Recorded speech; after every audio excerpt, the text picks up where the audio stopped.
Do you want to know how your agency is doing based on its numbers? I want you to check out askquick.ai. This is something you can try out for free. Basically, just click one button, connect it to your QuickBooks, and actually ask it questions like, what are the red flags in my agency? How is my agency doing? What are we doing right? What are we doing wrong? And it actually gives you CFO advice rather than hiring an expensive outsourced CFO or a full-time CFO. Try it out now. Go to askquick.ai. Try it out for free. You're listening to the Smart Agency Masterclass with me, Jason Swank, and we're bringing you this episode courtesy of our friends at Wix Studio. Let's go ahead and get into the show. Hey, Chris, welcome to the show. Hey, Jason. Appreciate you having me. Yeah, excited to have you on. Tell us who you are and what you do. Yeah, so my name is Chris Long. I'm the VP of Marketing at an agency called Go Fish Digital. We're a full-service digital marketing agency, SEO, paid media, content marketing. What I have done for the past 3-4 years is help head up the marketing of the agency and really help drive a lot of the new business, sales, and growth of the company for the past 3 to 4 years. What have you seen work for growing growth and building awareness for the agency in the past couple of years? Yeah, so that's a great question. So we took a very experimental approach, right? Where I was big running on testing, where it's like testing Google ads, testing like LinkedIn ads, testing like conferences, all these different things.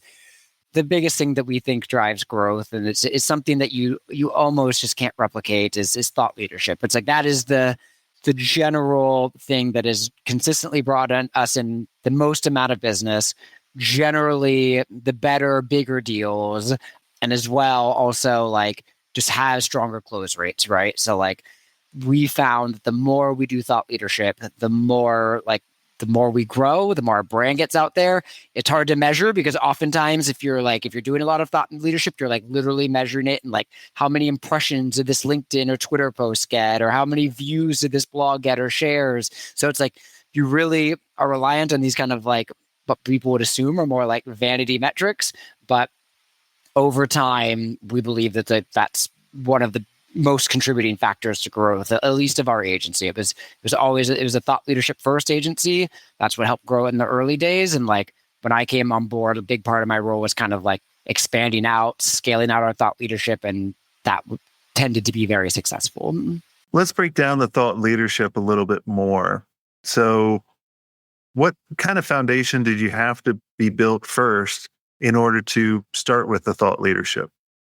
Sure. So the foundation that you have to start with first is expertise, right?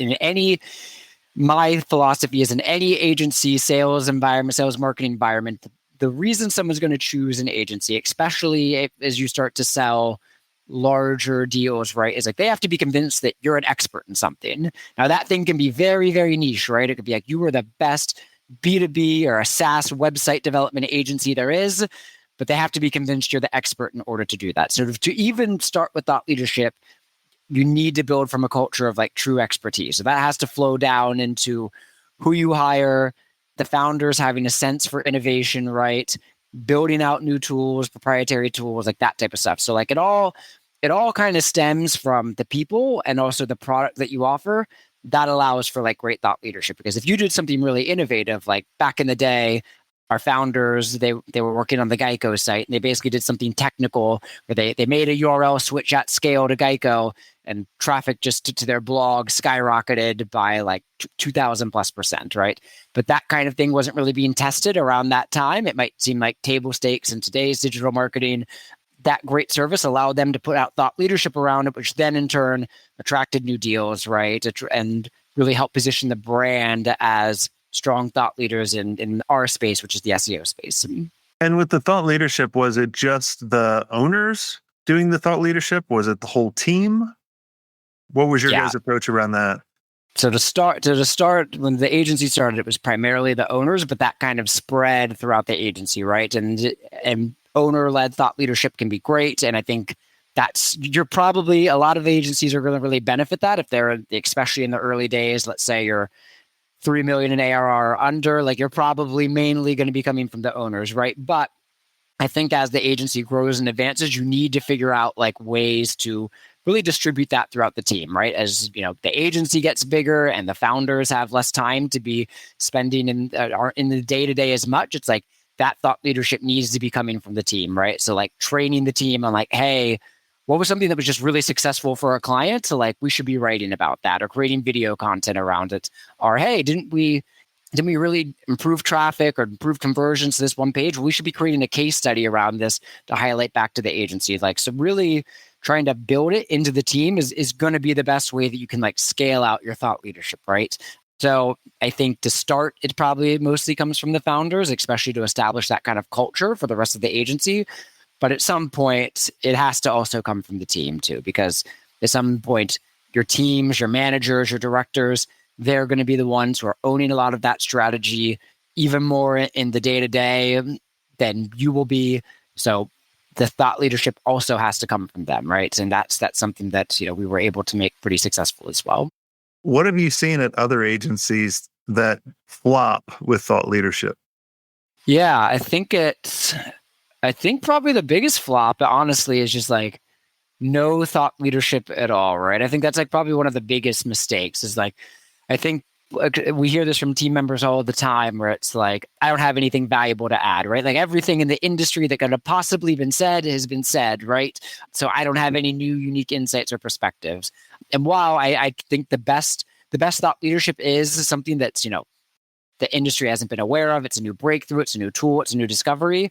What is obvious to you is not necessarily what's obvious to everyone else, right? Like as an agency, a lot of the people we're partnering with, we may do SEO, but they might be an expert in paid ads, and really beyond basic page improvements, they might not know even what the best practices are. So like, just because it's obvious to you doesn't mean it's necessarily not obvious to everyone else, right? And I think that was a big part of my own journey where it's like, I kind of grew up on the SEO team at Go Fish Digital, had learned a lot about SEO and like a lot of the best practices.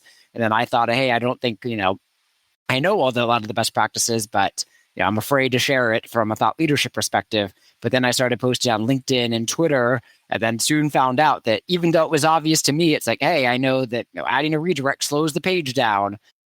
Now it was not obvious to everyone else, right? And like I was able to just kind of take a lot of the best practices that I had learned through a 5-6 year career and start applying them and posting about them, and that ended up getting really great results in terms of our growth, our brand. Probably honestly couldn't even put a value on it. Did you guys come up with kind of standards or rules around the team posting thought leadership for the company? Or was it just like, guys, just post whatever. If you have a thought or an angle on this particular strategy, just post. Like we built internal systems to encourage people to perform thought leadership, right? So a couple really basic systems were like everyone, when they came to the company, they were assigned to write 2 blog posts a year, right? And then that was tracked, right, via like our project management tools. Like we just built that into our process. Or what we would do would be we kind of like see and like kind of identify. It's like, hey, who are the people? Like some people will, they'll write a really quick blog. They'll kind of check it off as a to do. Other people will write a 2,000, 3,000 word blog post, really in depth, detail, great great innovative analysis. And we try to identify those people and then encourage more thought leadership too. So then what we would do would we build it into their career paths, right? So another kind of approach we took systematically was to track promotion at our agency in 2 different ways. I think a lot of agencies, it's like, hey, here's the way to progress. You're an analyst, then you become a manager and you start managing a team of people. And if you're lucky, you're a director, right? And maybe we'll have 1 or 2 of those. And then you get to manage the managers. And that's the way you move up, right? So that's like maybe if you're an individual contributor, you'll get an occasional promotion here and there. But like really the way to move up is through the managerial route. So what we did was we developed 2 different tracks, right? Where you could move up via managerial position, but you could also move up being through an IC position too, right? And then that was primarily determined by thought leadership. And we basically set criteria around what that meant, right? So to move up via the IC route, maybe maybe to get to the manager position, right? Maybe you're posting maybe you're posting a blog post a month, right? Or you're posting 5 posts on LinkedIn and Twitter a month, right? And that's the manager level. But then to get to that director or principal level, you have to be generating a certain number in terms of revenue or ARR, and we have to be seeing evidence that based on your reputation, people are seeking out our firm to come speak with us. So like tracking it differently, like people aren't as incentivized to do the thought leadership if it's not tracked in their careers. We felt tracking really helped, and we were able to see a few team members move up. That was actually one of the ways I was able to kind of track through my career. Was I did the managerial, they threw me into a manager role. I probably wasn't the best at it in full transparency. And then we had a conversation and it was like, hey, I actually think the IC thought leadership route is going to be better for you. And then, as a result, we were able to produce a lot of thought leadership around that area. So tracking into our systems, we were really intentional about. To answer the other part, I think we were actually less specific around like the content. Like the content, like it has to be around digital marketing, around our core value proposition. Like, we're less interested in people writing about like, hey, what are the 5 best ways to use Microsoft PowerPoint or something like that, right? That doesn't track back to our ICP who we're trying to target. But other than that, we are fairly loose with the criteria, right? So we try to give people helpful topics to write about, but we don't necessarily say you have to write about like these 6 things, right? We don't want to constrict people's thought leadership because it could be anything, right? And especially in today's like AI age where it's like things are changing at such a rapid scale. It's like, it's hard to predict it's hard to we don't want to give people too many constraints because we don't want to limit what they write about, what they talk about. Yeah. Was there a particular place that worked better for the content going, or a type of content that your team was producing? Yeah. So I think the progression that we've seen was very early days. So back in the 2010s, written blog content worked really well. One of the founders actually wrote a big blog post on what's called the Moz blog. It's a very big blog in the SEO industry. And writing that blog saw just a ton of engagement. Basically, we were able to spin up an entirely new vertical in the agency just through that blog. He wrote this big blog around the guide to online reputation management. The blog ended up doing really well, got passed around, shared, ended up ranking for online reputation management at one point. So there was an SEO play there. So blogging did really well. Now more days we're seeing like social mediums even performing better. So especially social posts and thought leadership on LinkedIn and Twitter, video content especially does really well. My personal opinion is you can start to develop relationships you can develop better relationships through your audience through like visual content, because one of the hardest parts of like digital marketing agencies is like no one can really visualize like what it means to work with a digital marketing agency. It's a very hard thing to visualize like who the team is, what's their demeanor, how innovative are they actually. Like video takes some of that mystery away, right? And connects you better with your audience. So we're really big on video promotion creation, and then even integrating video into everything you do. So film a video, put it on LinkedIn and Twitter, where it's probably going to be the most successful, but also going back to your blog and then embedding the videos on your blog posts, right? And then treating your blog as a video first platform, and then the text as a nice, SEO or kind of additional content play. So that's what we see be successful right now. Webinars have also been pretty successful for us. It's another good means of longer, in-depth kind of like video content that's meant to share a lot of knowledge around maybe a certain topic, right?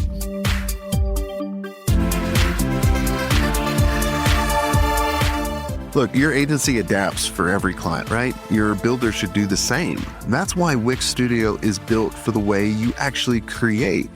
AI-powered site mapping lets you get straight down to the design. Whether you shape things in Figma or start in Studio, your vision's coming to life quicker with no-code animations and built-in responsiveness. And for client growth that actually scale, you've got extendable business solutions and a dynamic CMS. Scale your agency at wixstudio.com.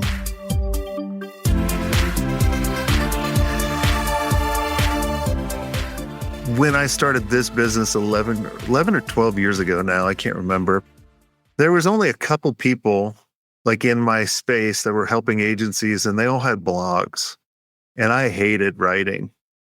And I also felt like in the writing part, people couldn't understand the personality.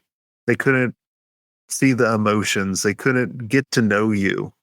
And so I was just lucky that I was really bad at writing. So I just created a bunch of videos. I did the podcast, and that was my medium for, building kind of the thought leadership around it, and just being okay with not looking at the vanity metrics, the vanity numbers that so many people are looking at now, and they get discouraged. I mean, and honestly too, look, I'll do a video and I'll get discouraged on some of, like, last week we put out a video on how AI is tricking us right now because it's so low cost, and it's like the Uber model if you think about it, right? Like, Uber was super cheap in order to do it. They got you hooked, and then they jacked up the price.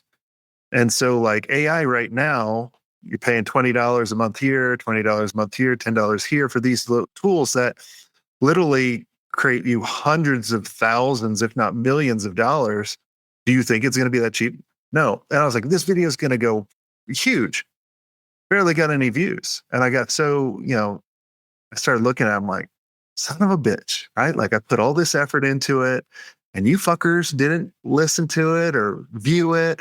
Fuck it. I'm not doing videos anymore. Like, I was just so unmotivated. Like, this was just this week. But then you got to go like, no. This is the long game. Like, I've been playing the long game all my life anyway, even though I'm a very impatient person. But I think that's key, right? Like, I'm the same as you. Like, I'm extremely impatient. Like, I want to kind of go. But like, I think to do content right as an agency, you can't think on the 3-month. You probably honestly can't even think on like a 6-month, a year time horizon. Exactly. Like, literally, like, this is an example. It's like, literally, we'll have deals that come through, and I'm sure every agency owner goes through this, right? Where it's like, you'll have a deal come through where it's like, hey, I saw you speak at a conference like 2 years ago. Yes. So it's like, if you were to write the ROI of that conference, like, in month 6, you would have been like, yeah, it was a waste. It's like, I left my kids and I'd spent a weekend at like a place I wouldn't have traditionally gone. That wasn't worth it. And then like 2 years ago, it's like, hey, we saw someone that left their agency or decided they need a new one, and they just happened to remember that you spoke at this one really niche conference. It's like, then all of a sudden it became valuable. So like, I think you need to have at least a 2+ year time horizon to like really do content properly. Really think like that, and like what you said about vanity metrics too. It's like, people get discouraged because they have, a small number of views. But like, I would say, especially when it comes to video content, like, the power of a view on video is 3x, 4x, probably an impression on a text-based piece of content. I love that you said 2 years, because whenever anybody jumps into our mastermind, our community, or buys anything from us, usually I always ask them on the thank you page, why did you invest? And what are you excited about learning? The number one thing is they go, we've been listening to your podcast for years. And I'm like, man, like, that's a huge moat if you think about it. Would I like it to listen to one show and be like, I got to jump into the mastermind? I would love that. But, it's just like realizing that some people take a lot longer and they want to just take their time. You never know when your content's going to hit or when you're going to catch them. Like, I remember someone started doing email marketing for us, and they wanted to send out an email every day. I was like, man, that's too much. And they're like, well, what list are you on? And I said, well, I'm on Seth Godin's list. They're like, he sends an email out every day, a newsletter out every day. I go, yeah, I don't read it every day. He's like, do you unsubscribe from it? No. He's like, do you ever read any of them? Some catch my attention. He's like, that's it. It's just 100%. I think consistency in content's probably honestly way more important than like how intense you are. Like, I think it's just a matter of like for me, it's like I set habits, right? Where it's like I post every single day, right? Regardless whether I'm feeling like it's the most exciting thing in the world and I have it's like, this is going to blow everyone's minds, or it's a slow news day and I'm like, I'm feeling like a little lethargic. It's like just about building that consistent behavior, right? I think that's one of the more, I agree. I think it's one of the more important things to do in content. It's like, and I see very similar things to what you see too, where it's like, so I've probably in the history of my LinkedIn, I've done 15 million impressions, let's say. I do about 8. Past couple of years, I've done about 8. I have only one time ever heard an exact post that was like someone says, I read that post, I liked it. We reached out and we signed up for your services because of that once in those, 15 million impressions. The vast majority of the time it's we follow you, we really love the content, we think you think things that we think you think about things differently. That's how the conversations generally start. Rarely is it ever I saw this one thing that you did and that's the reason I decided to sign up. Yeah. And the other thing too, like, is there a type of content that you feel that goes further? And I'll start it with this. The other day I posted on LinkedIn and it was just random. I was just sitting on the couch and, like how most of us, we just scroll through stuff, right? And then it was just guru after guru after guru. And I was like, I need to turn this shit off. I can't take it. And I literally went to LinkedIn and I go, I am so tired of social media. I am so tired of people saying there's a silver bullet, just buy this course, go here, do this, and you'll be a gazillionaire. And so I was just and then I was telling people, I was like, you got to be patient. I've even fallen in that trap of going, oh, you get this one course and you'll be set. And then I was just like, what's everyone's thoughts? Engagement. Right. It was like, if you can kind of talk about something that is very strong opinion either way, I feel that goes further. What are you seeing? Absolutely, yeah. It's like, and to be honest, I'm not even near the best at it. But I think people with people with strong takes generally tend to do well, right? Because, like you said, one is friendly to the algorithm, right? Because the algorithm is going to reward someone. A comment that says I agree or a comment says you're completely wrong, it means the exact same thing. From an algorithmic perspective, right? So like that's helpful. And I think people like people who take a stance, right? I think we as humans, we tend to align with people where it's like we have strong opinions about things. I might love pineapple on pizza. My other friends absolutely hate it. Who hates pineapple on pizza? I don't trust those people. People hate it. I suggested at parties, and people look at me like Hawaiian I got three pizza is heads. great. I love Hawaiian pizza. Like, I think digital marketing is the same way. If I go out and say, hey, I think like right now in our space, there's a big debate around like SEO versus like search engine optimization versus generative engine optimization, whether it's two different activities or not. But I think people that are taking a stance on one versus the other are probably seeing like the benefits of that, right? As opposed to kind of standing in the middle.